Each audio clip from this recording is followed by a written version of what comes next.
Welcome to the third and final training in our series. Tonight we're going to talk about skills for effective parent advocacy and a basic introduction to parents' rights at work. Just to let people know, the skills that we're going to talk about in regards to advocacy, we're going to be talking about them mostly in the school context. They're useful for many, many other things. They can help you in terms of navigating, your relationships with your child's treating, medical professionals and mental health professionals, but also honestly in the workplace. One of the things I appreciate the most about the conversation around parent advocacy is what I've seen parents do with this information outside of the special education and school context.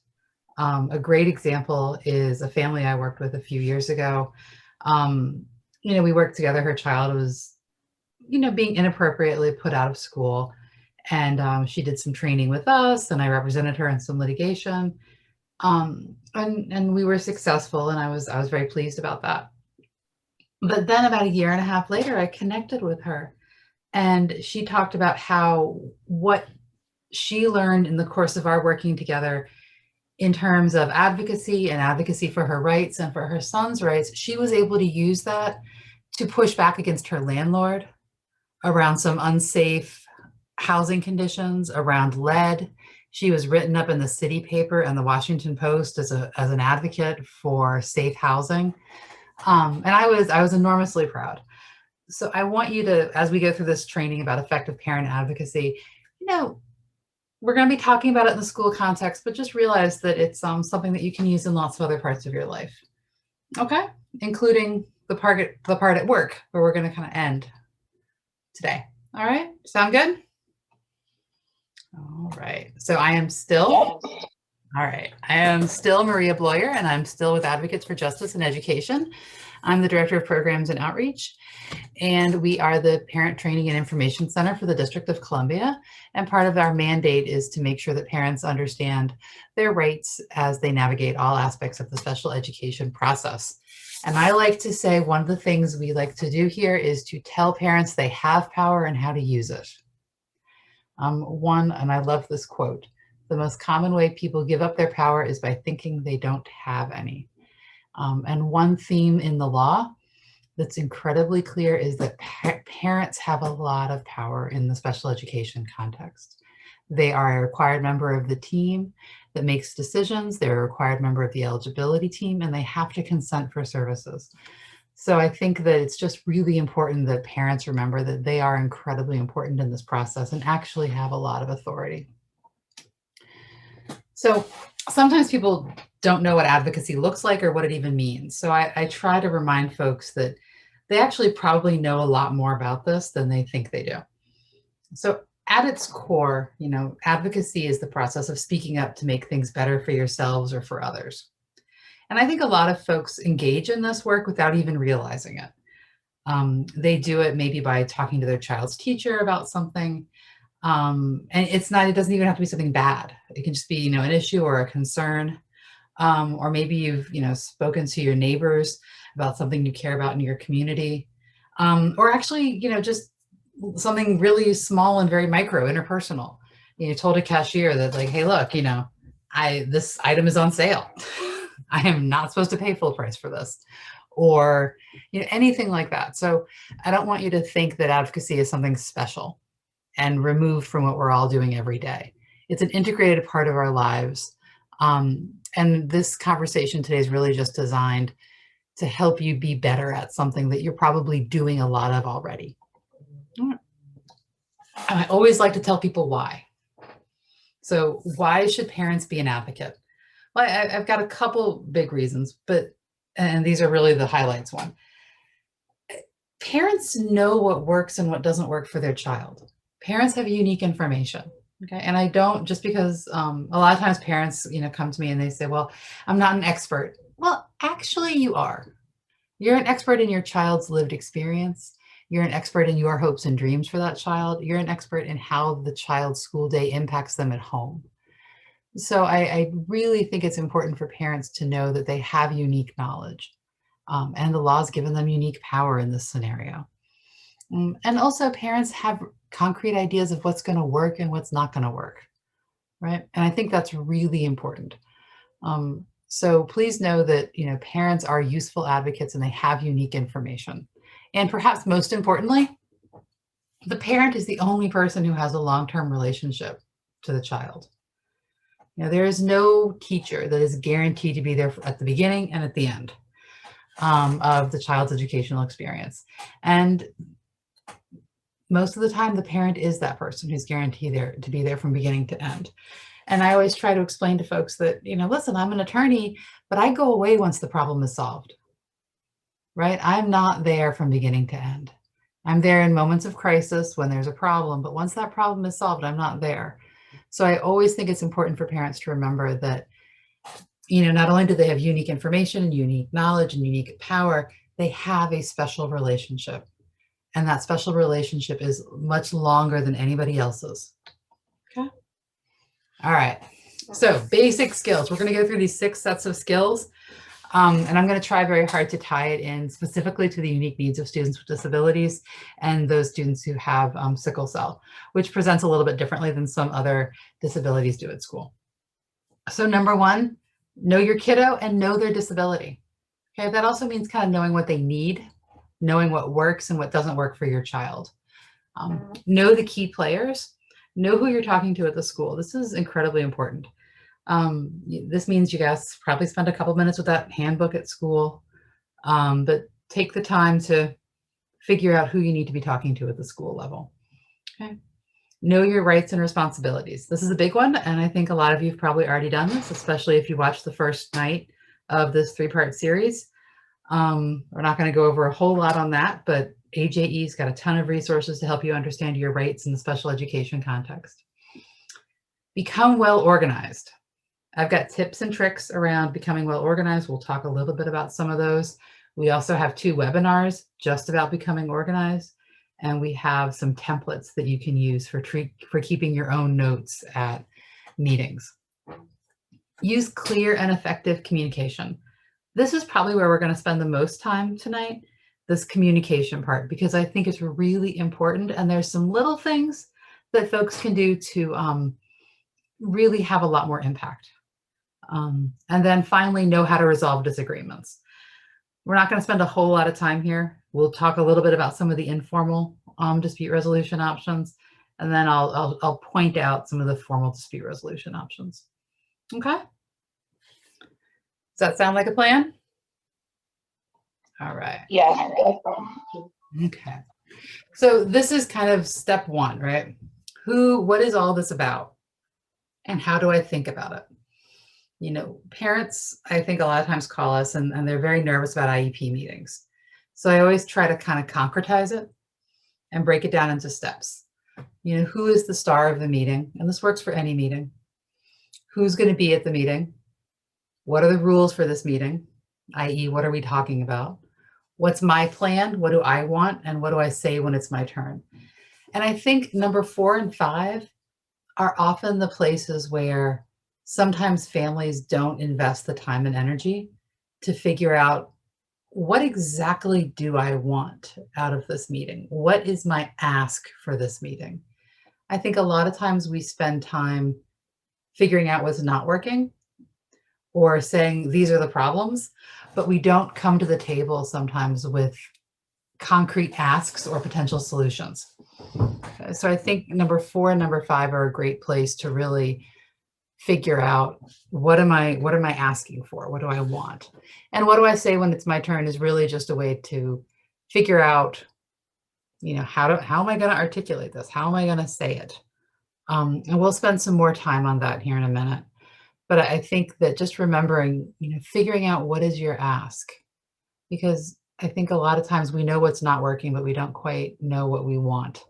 And if we think about it, we can usually figure it out. Okay.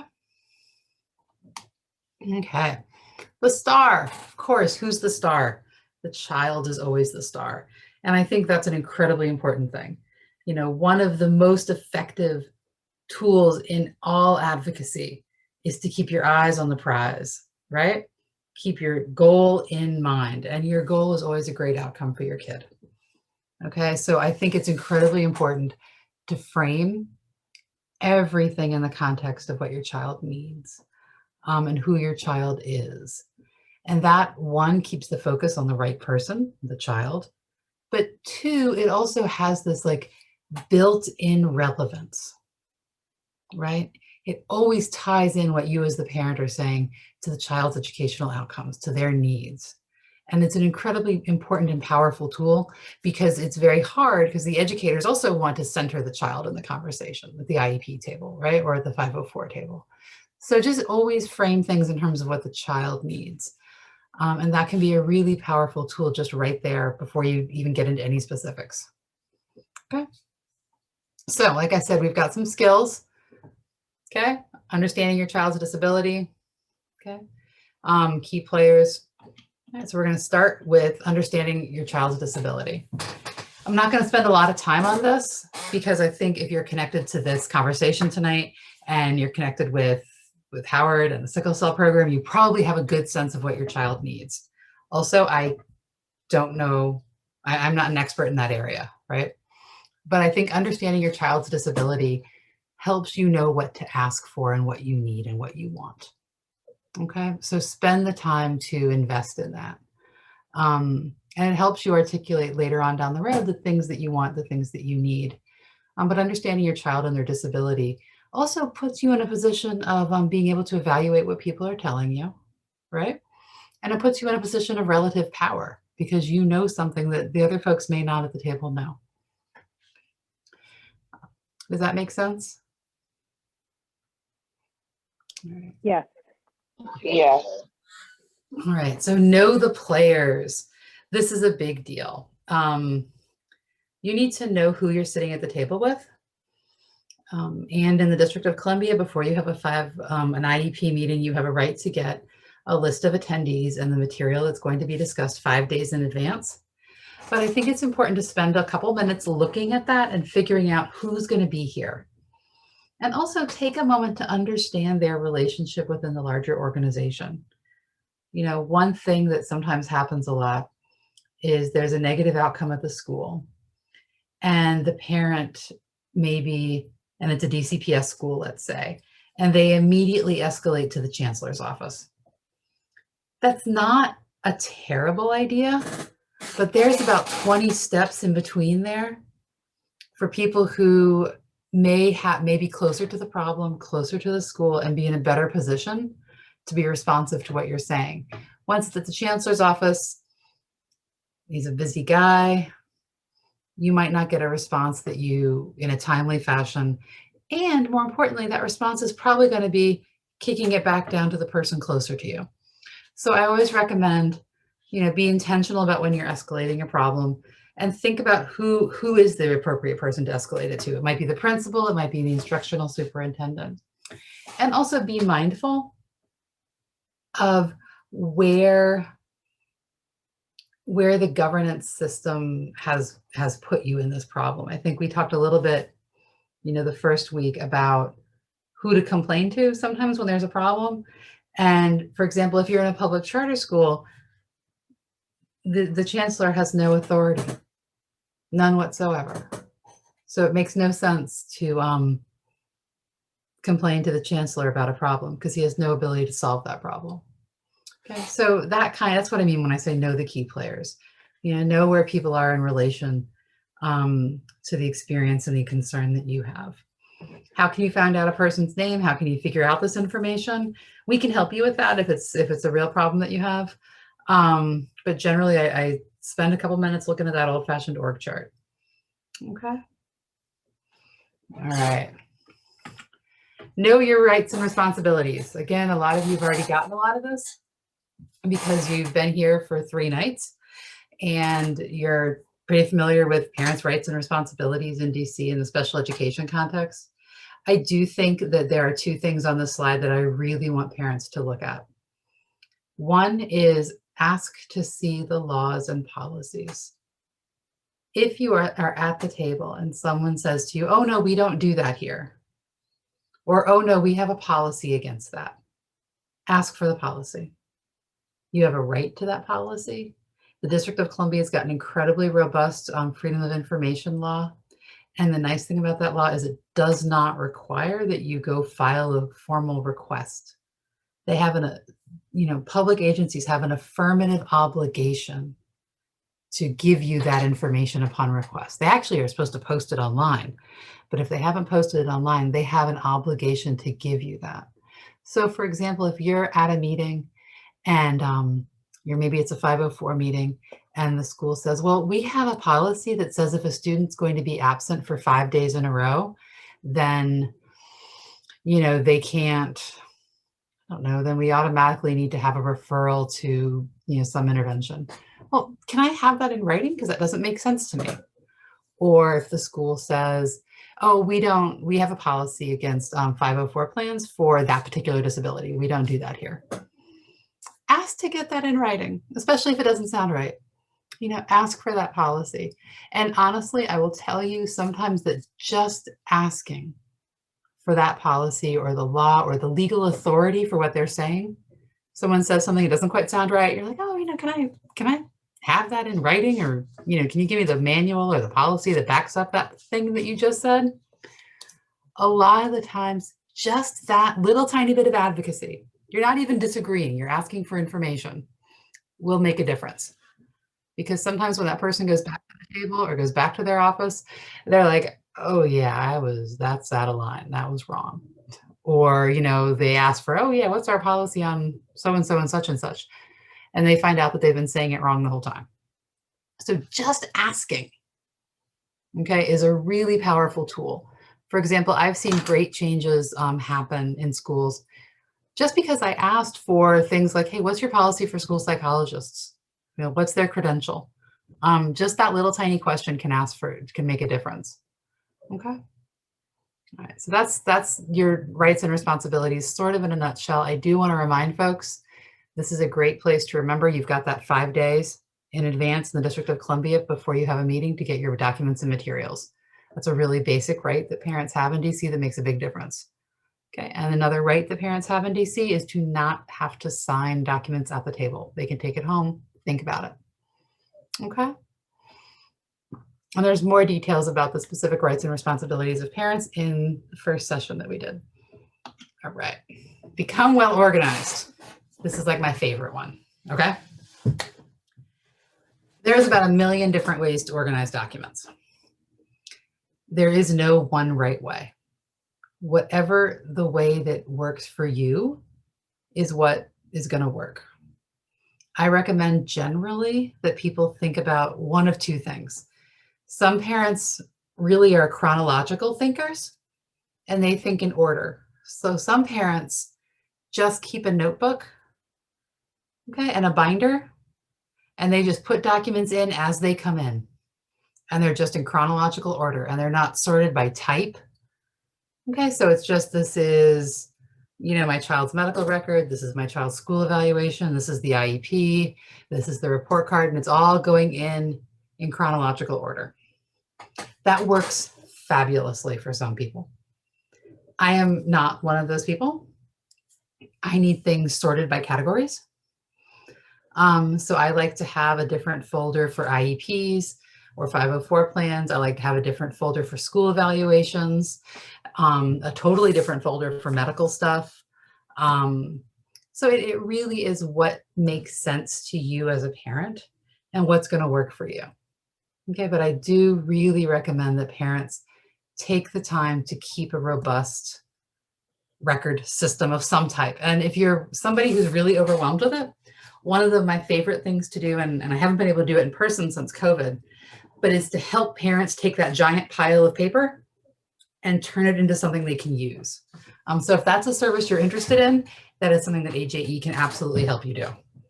Okay, but that's that can make your life a lot easier and lower your stress level for these meetings. Now I'm gonna skip the next one that says put it in writing and talk about the last two. Keep a phone log and have a meeting notebook. The phone log is less important than it used to be now that there's cell phones that keep track of who called who when.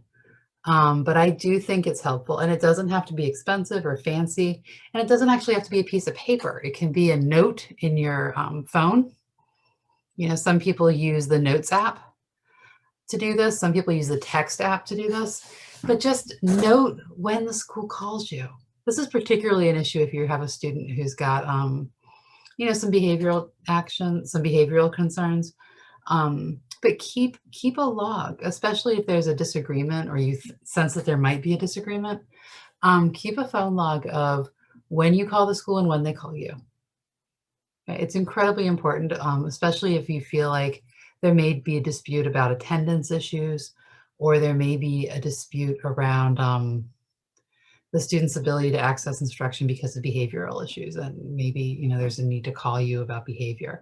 I cannot stress the phone log enough. It's a really powerful piece of evidence when a family is able to say, well, this is where I write down every communication I get from the school, and I do it on my phone or in my little blue notebook, whatever it is. Now that brings me to point 2, have a meeting notebook.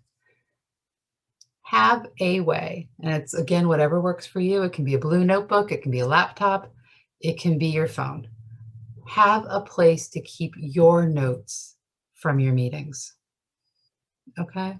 And just, it can be whatever you need it to be, but it's really helpful. And again, if you know that you're always going to take the blue notebook and your records binder to the IEP meeting, perfect. And then just every time you have a meeting, just keep adding to that notebook. And that'll help you, one, identify themes, identify threads, but also remember stuff that you need to do and remember stuff that they need to do. Okay? Oh, I said I would give them, my son's vision screening, and they said they would remind me about this program over the summer. Well, if I don't write that down in the notebook, one, I've got very little accountability for myself and for them, but I also don't have a record of it. And that makes a big difference. Okay. There's a million different practical ways to do this. And like I said, I'll send you 2 different videos about how to prepare for an IEP meeting and how to keep track of your notes. Both of them are fine. There's just different ways to do it for different people. But whatever it is, it's got to be something that works for you and that you're going to use. Okay. So this is a sample pre-meeting list for parents so you can become organized. And like I said, we've got 2 different templates. We've got one that's a checklist and one that's more of a parent agenda, structured note-taking form that helps you get ready for IEP meetings. And I like this list for 2 reasons. One, it starts with things that are going well, which is something I think that sometimes we don't pay enough attention to when we're talking to the school about educational issues. So it's nice to start with things that go well, and it can also kind of help set the tone a little bit, and then and build some relational capital, and then talk a little bit about things that aren't going so well, and then the things that you worry about. Maybe it's not something that isn't going well right now, but it's something you worry about. I worry about my son's long-term ability to manage his medication independently. I worry about my daughter's long-term ability to manage this disease appropriately. Whatever it is that you worry about, that can be something that's an important thing to share because it frames some of the other decisions that are made. And then things you want the school to do and things you want them to explain. And I put this down in 2 different categories. Sometimes there's things that you don't know whether or not you want them to do it or not, but you need to understand it. You don't know what's going on there. You need more information. So I think it's perfectly reasonable to have 2 different lists, things you want them to do, maybe reevaluate, change schedule, reduce number of hours, increase number of hours, add a service, and then things you want them to explain. One thing that you might want them to explain is, I don't really understand how my son is receiving specialized instruction in general education. I don't get that. How does that look? What's your model for doing that? Or I don't really understand when the school nurse is here, when they're available. I thought they were full-time, but then I got this note saying, maybe they weren't full-time. And then someone told me there was 100% coverage. I don't really understand that. Help me understand, when is the nurse in the building?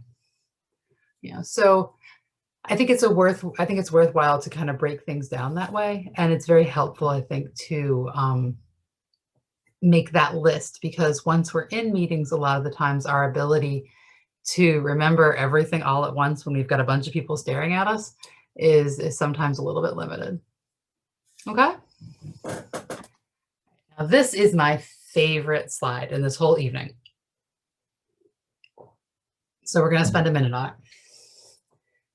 Nod or raise your hand if you have ever been to a meeting that was a disaster. It was just exhausting. At the end of it, you were like, oh my gosh, I don't know if this is ever going to work. I know that I have been to many of those meetings.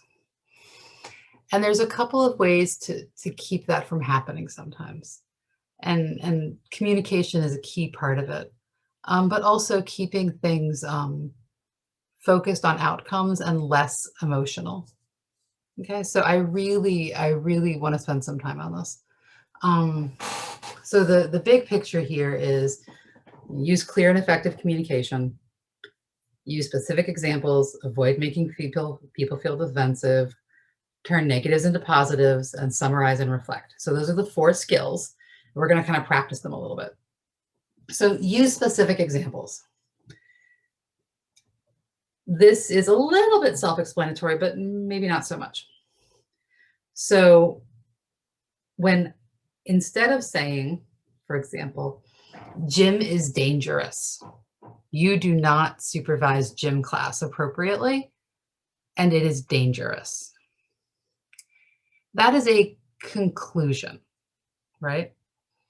And it's not terribly specific, because the school then, when the parent says gym class is dangerous, you don't supervise it appropriately, they don't know exactly what it is you want. So a specific way to express that concern is, I understand that during gym class, the students are allowed to play basketball on the far court where there are no adults present. I think that is dangerous, and I am concerned that my child will be injured or hit or fall down and hurt himself, and that's not appropriate.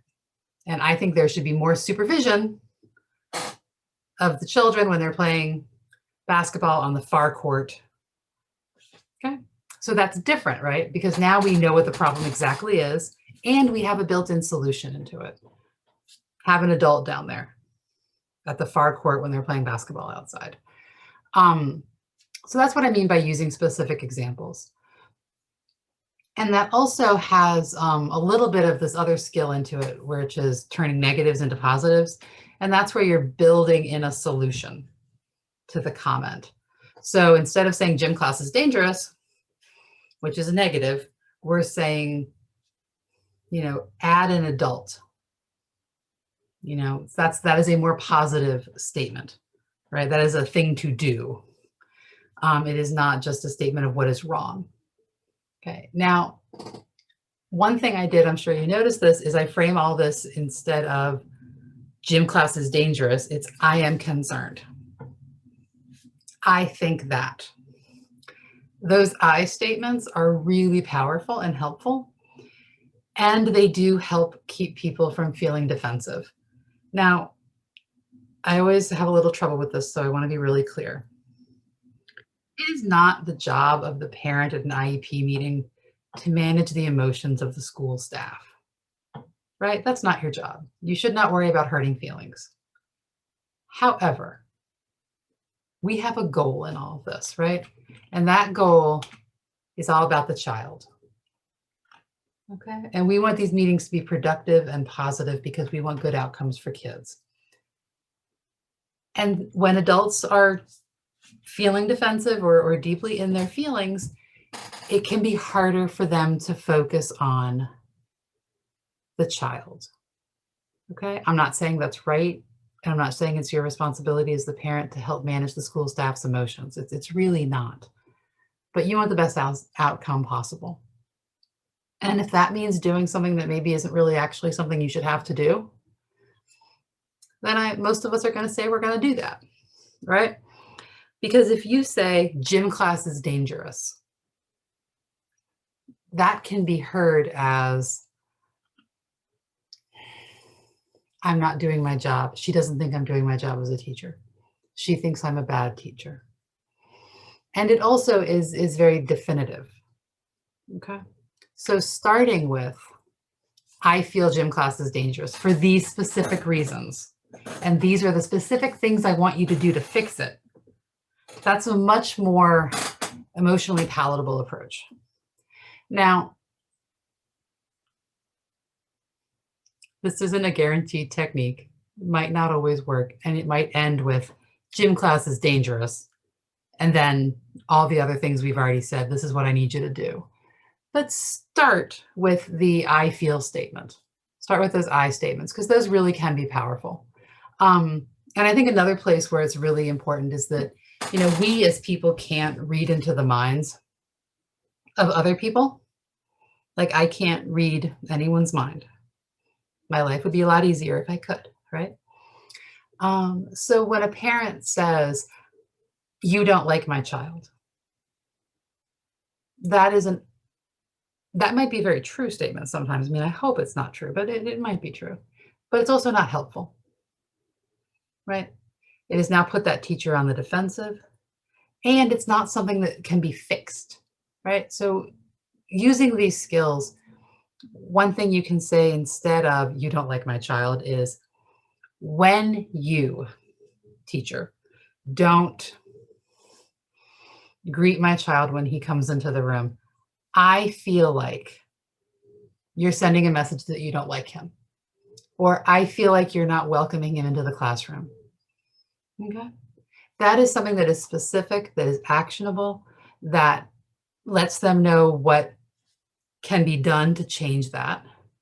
And it doesn't put that teacher in a defensive position where she's getting a message of, you don't like my child, and that can help. That can go a long way when you've already got a tense relationship. So instead of, my child isn't welcome in your classroom. I have noticed when I drop off my child, you don't greet him like you greet the other children. I have noticed when I drop off my child that you're often busy with preparing for the day and don't take the time to greet him. This makes me feel like he's not welcome and that you're not excited to see him. And then turning the negative into a positive. It would be great if, or can we work out a system where you're always greeting my child, or work out a system where we're checking in the morning, or whatever it is that you need. Okay. And then the final skill I'm going to talk about on this slide is summarize and reflect. And for those of you who have ever had to do any kind of marriage therapy, you don't need to volunteer and tell me who you are. But if you've ever done any kind of relationship therapy, you know this. It's the summarize and reflect. I hear you saying whatever it is that they're saying. That makes me think, that makes me feel, I am concerned.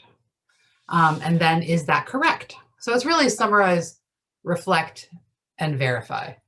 So for example, a teacher using this skill might be talking to the parent, and the parent has not taken this class and has not done this series. So they say, your classroom's dangerous and you don't like my kid.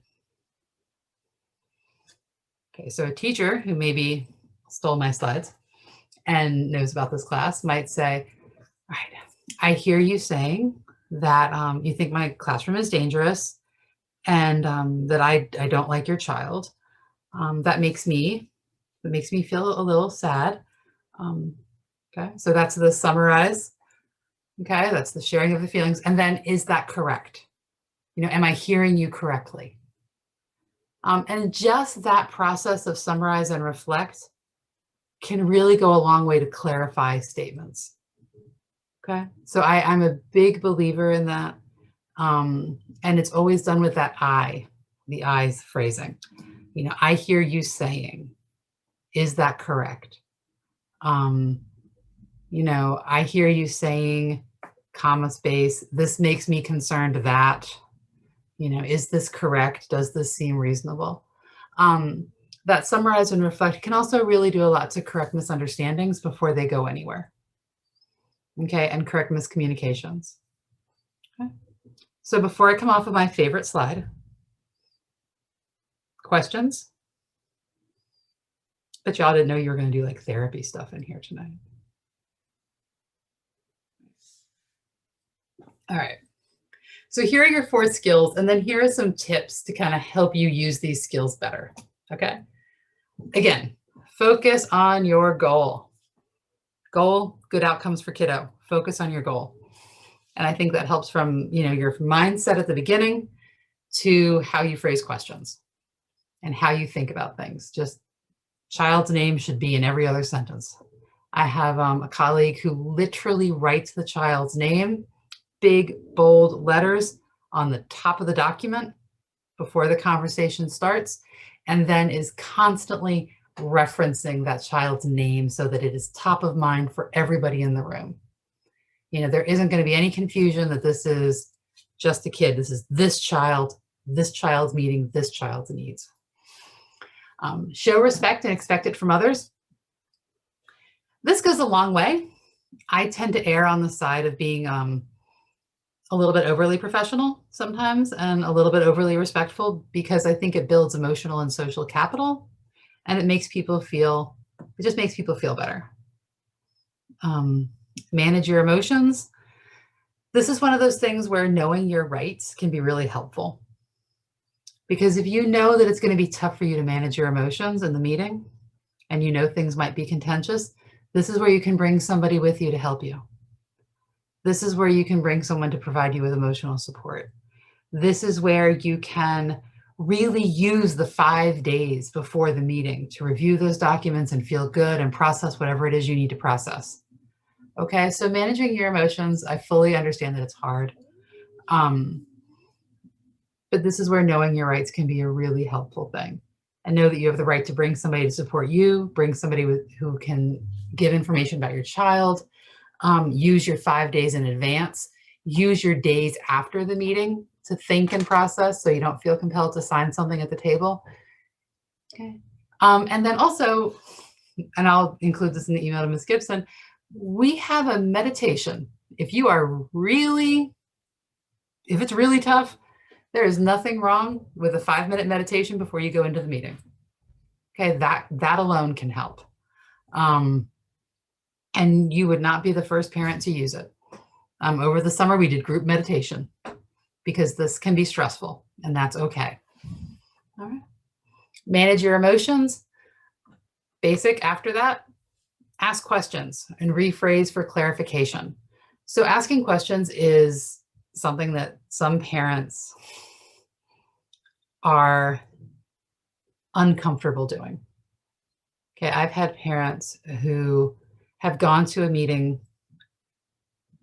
and kind of, I don't want to say pretended, but not understood what was going on as well as they wanted to understand it, and didn't ask questions because they didn't want to look like they didn't understand things. And I tell them, there is nothing wrong, nothing at all wrong with asking questions. Nothing. And it is the obligation of the school to make sure the parent is a full and equal participant in the IEP process, which means you have a legal right to ask questions, and they have a legal obligation to answer your question and explain your question and explain what they're doing and why they're doing it. So if you hear a acronym or a term of art like FAPE in the LRE, and you don't know what that is, ask. And there is no shame in that at all. And if you think of questions after the meeting, that is okay too. You can send an email saying, thank you, we had a great meeting. I'm still thinking about this, this, and this, but I have some questions. There is nothing wrong with that. And I'm a big fan, by the way, of rephrase for clarification. If you hear something that doesn't quite sound right, there is nothing wrong with using that summarize and reflect skill to get clarification on a fact. So for example, if the school says, well, as we prepare the student for secondary transition, we need to talk about whether or not, college is something that we're going to be thinking about. The parent might hear that and it might land a certain way. And the parent might say, well, I hear you saying that we need to think about we need to think about secondary transition. I don't know what secondary transition is. So if you could explain that in a minute, that'd be great. But I hear you saying that we need to think about if college is an option. Am I hearing you say that you think maybe college might not be an option?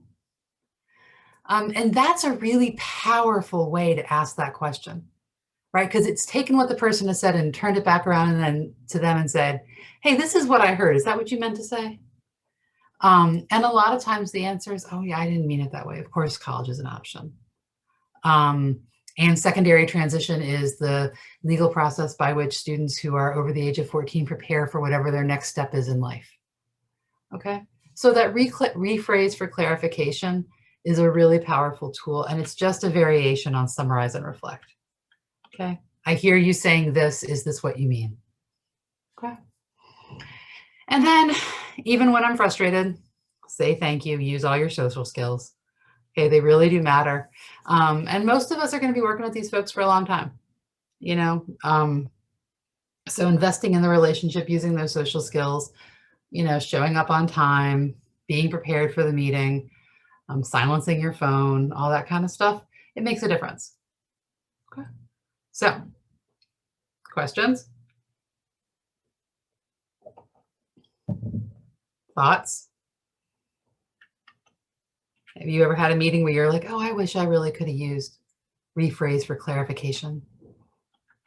I think the one I use the most is summarize and reflect. And I don't know if it's because I'm a little bit snarky, but I think that it's, sometimes when someone hears what they have said back to them in a different voice, it can really land differently with them. All right. So this conversation today has been pretty verbally oriented. I'm going to talk a little bit about tips for written communication, and then we're going to go into what to do with disagreements. So, letters and emails.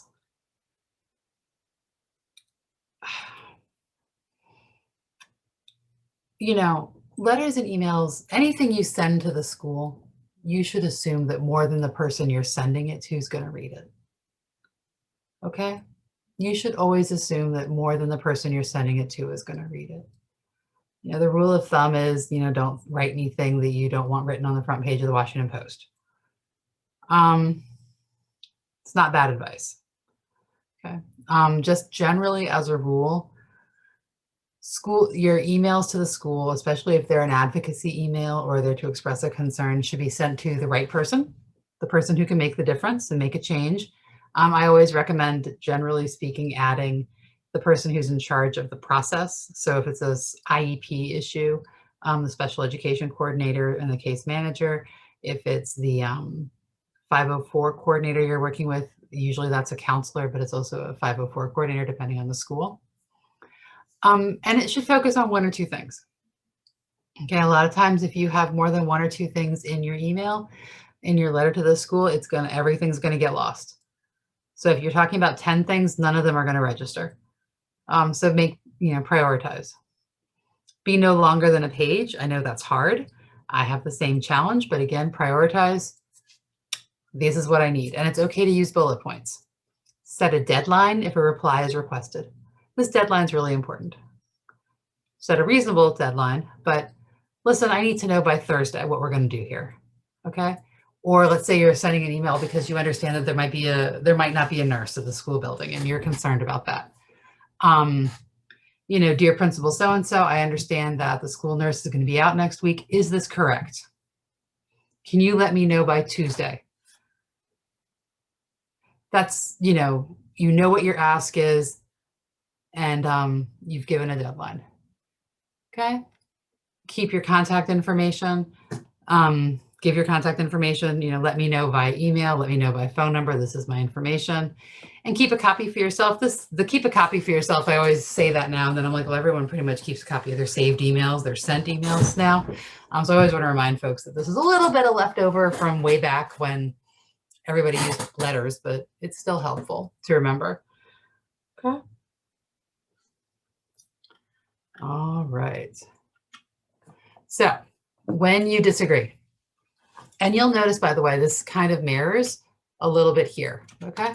When you disagree. One, we can disagree without being disagreeable, okay, without triggering people's emotional side. So disagree without being disagreeable. I understand, but I disagree. Okay, we don't need to attribute motives. We don't need to say people don't care. We disagree, okay? If you need to apologize, I think generally most parents most of the time don't need to, but apologize if you need to. If you said something snarky, rolled your eyes, apologize, but most of the time parents don't need to. Separate the person from the problem. This is a big one, and again, it goes back to avoid making people feel defensive. All right, separate the person from the problem. Okay, and what I mean by that is instead of saying something like, you are a bad teacher, okay, because that's going to be all kinds of feelings, right? And that's all about a person. You are a bad teacher. That's going to just trigger everybody. So separate the person from the problem. I am concerned that my child's not receiving quality instruction. I'm concerned about the quality of instruction. I'm concerned about classroom management. Okay? So separate the person from the problem, and don't characterize the problem as the person. Characterize the problem as whatever the problem actually is, because it's usually not the actual person, it's the person's behavior. So separate the person from the problem is not a way to let someone off the hook. It's a way to make it so that we can come to a solution. Okay, and it's a way to identify the real problem. And the real problem is maybe the qualifications, the experience, and the skills of the person. Okay? Recognize that no one person has all the answers. You might need to bring in other people. Make sure your facts are correct. Well, if you're pretty organized and you've kept your phone log, you've kept your meetings, you've got good records, it's pretty easy for you to make sure you know what your facts are. Okay? And then finally, choose your battles. I think this is really important. Set your priorities and know what they are. Okay, and that's something that I can't answer for parents, but I always tell them, pick your battles and be strategic. Recognize you've got limited real life time and energy and limited sometimes emotional capital and energy. So just pick your battles, what really matters, what's most important. And then once you've knocked those things off the list, you can keep going down the list. All right. We're almost done, guys. Know how to resolve disagreements. All right, so basically there's an informal process and a formal process under IDEA and also under Section 504. The informal process is exactly what it sounds like. It's talking to people. Now, DC is somewhat unique because we have truly informal processes, which are just, letters and more meetings. But we also have some support for informal processes in the District of Columbia, and that's offered by the Office of the Student Ombudsman out of the State Board of Education. They do offer some support for informal processes. The Ombudsman's office is a neutral. I want to be really clear about that. They are a third-party neutral. They are not on anybody's side, but they can be helpful to help you resolve disputes when there's a disagreement. Okay. Now, there's also a formal process, right? So informal process is kind of everything we've talked about today and the Ombudsman's office. And sometimes, honestly, reaching out to AJE. A lot of times we can resolve things informally just by calling and saying, did you really mean to say that? Because all this stuff that I am telling parents to do, this is all the same thing I do. Okay? It's just the same thing I do. And sometimes, when I reflect and summarize, they go, oh, yeah, I didn't mean that. Okay? All All right, so informal processes and then a formal process. So both IDEA and Section 504 do have some formal processes for dispute resolution about things that are related to the student's special education plans, accommodations, or modifications. There's due process complaints, state complaints, mediations, and appeals. We are not going to go into that whole universe tonight. But I just want to let you know that if all of this informal advocacy has not been successful, there is a formal structured process that allows parents to get some formal resolution from a third party. Okay. All right. So I always like this line. I'm only one, but I'm still one. Can't do everything, hence the priorities, but you can still do something. And I think this is just a nice centering place to end on this because, you know, we can't necessarily solve all the problems, but we can make progress. Okay, so I'm going to rocket through this last section. And I'm really glad I sent like 5 handouts to Ms. Gibson to share with you guys because there's no way I'm going to get through all of this. And this is coming from First Shift. First Shift Justice is an amazing organization whose mission is to help working mothers, and they do mostly support mothers, exercise their workplace rights to avoid job loss. Okay, that's their mission, and that is exactly what they do. So if you have questions about how FMLA works, or how the DC Human Rights Act works, or how parental leave works, they are the best people in the city to call. They participate in our Parent Leadership Academy training, and they are wonderful. So I wanted to give them full credit, and that's why you have slides from them, and I didn't, put them on AJE letterhead, because the law is the law. Okay, so I do want to highlight and just fly through these really quickly for folks. DC does have FMLA. There is a local FMLA and a federal FMLA. FMLA stands for Family Medical Leave Act. And most importantly, I think for families whose children have sickle cell, it can cover what's called relapsing remitting or intermittent conditions. You just need to show a medical necessity.